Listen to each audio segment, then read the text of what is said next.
অবশ্যই আমার সম্পদের বিবরণী আমি দায়িত্বে থাকা অবস্থাতেও সরকার যখন চেয়েছিল তখন দিয়েছি।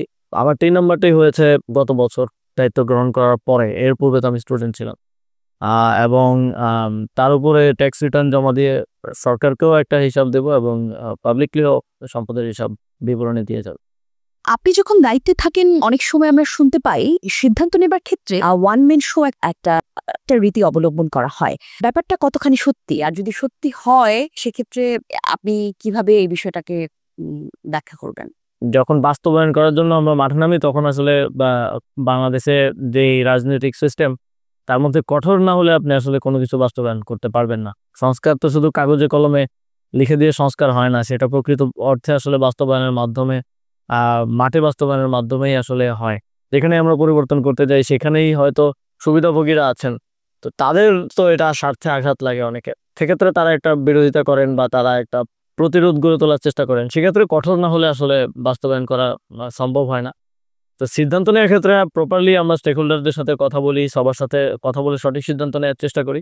আরো একটা ব্যাপার আমরা শুনতে পাই, আপনার অধীনস্থ বিভাগে দক্ষতার চেয়ে আনুগত্যকে বেশি প্রাধান্য দেওয়া হয়। অবশ্যই দক্ষতাকেই বেশি প্রাধান্য দেওয়া হয়, কারণ আমরা চেষ্টা করেছি আমার যে জায়গায় আমি দায়িত্বে ছিলাম সেখানে সর্বোচ্চ রেজাল্টটা বের করে নিয়ে আসতে। রেজাল্ট বের করতে হলে আপনার দক্ষ লোককেই প্রয়োজন হবে। দায়িত্বে থাকাকালীন যেই সব সিদ্ধান্তগুলি আপনি নিয়েছেন সেই সব সিদ্ধান্তগুলো কি ঠিক?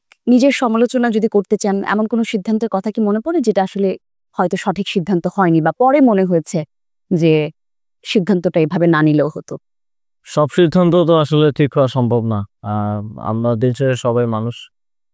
ফলে দেখা গেছে যে অনেক সিদ্ধান্তের ক্ষেত্রেই খুব ভালো রেজাল্ট এসেছে।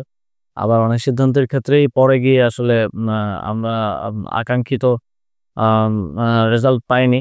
সুতরাং আইন বহির্ভূত কিংবা নীতি বহির্ভূত কিছু যদি করা হয়ে থাকে, তাহলে সেটা খুব স্পষ্ট খালি চোখে আসলে আ দেখা যাওয়ার মতো বিষয়। তো আমার মনে হয় না এমন কোনো অভিযোগ জাস্ট মুখে বলা ছাড়া কেউ খুব প্রমাণ কিংবা উদাহরণ সাপেক্ষে আজ পর্যন্ত দিতে পেরেছে বলে আমার চোখে পড়েনি।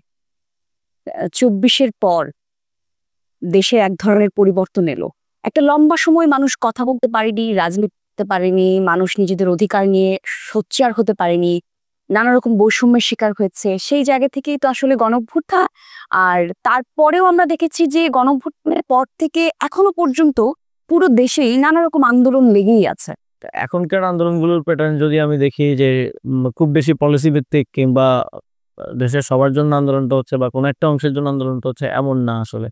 খুবই সেক্টর ভিত্তিক এবং অনেক ক্ষেত্রে দেখা যায় পদোন্নতির জন্য আন্দোলন, স্যালারি বৃদ্ধির জন্য আন্দোলন। তো ১ম দিকে আমি মনে করি যে বিগত ১৭ বছরে অনেকের অনেক যৌক্তিক কোনো দাবি নিয়ে মাঠে নামার আসলে সুযোগ ছিল না। ফলে এই সরকার গঠনের পরে ১ম ৩ মাস ৬ মাস অনেক আন্দোলনই হয়েছে। যারাই আন্দোলন করছিলেন তাদের আন্দোলনটা যদি যৌক্তিক হয় সরকার রেসপন্ড করছিল। ফলে অনেকগুলো অযৌক্তিক আন্দোলনকেও আমাদের আসলে ট্যাকেল করতে হয়েছে। ফলে অনেক ক্ষেত্রে আসলে সরকার রেসপন্সিভ হওয়ার ফলে এক্সপেকটেশনটা অনেক ক্ষেত্রে একটু আনরিয়াল জায়গায়ও চলে গেছে।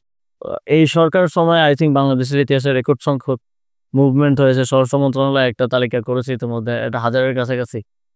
যখন আমরা আন্দোলন করতাম বা ছাত্র রাজনীতি করতাম তখন আমরাও অনেকই দাবি দিতাম। তবে সেটা আ আ দাবি দেয়াটা সহজ, মুখে বলে ফেলা যায়। কিন্তু সেটা যখন একজন পলিসি মেকার সেটা বাস্তবায়ন করতে যায় তখন তাকে 360 ডিগ্রি আসলে সবকিছু সমাধান করেই আসলে আসতে হয়। যেমন কিছু জিনিস আছে খুবই লজিক্যাল। যেমন আমাদের সময় ভর্তি পরীক্ষার ফিটা কেন আসলে ৳২,০০০ ৳১,৫০০ দেখা যায় একজন ছাত্রের আ মা সে টিউশনি করে আসলে চলে। অনার্স মাস্টার্স কমপ্লিট করেছে। তাকে মান্থলি ৩-৪ টা পরীক্ষা দিতে হলে ৳৬,০০০-৭,০০০ চলে যাচ্ছে। আসলে তার মেস ভাড়া বা খাওয়া-দাওয়া সেটাও পর্যন্ত ইফেক্টেড হচ্ছে।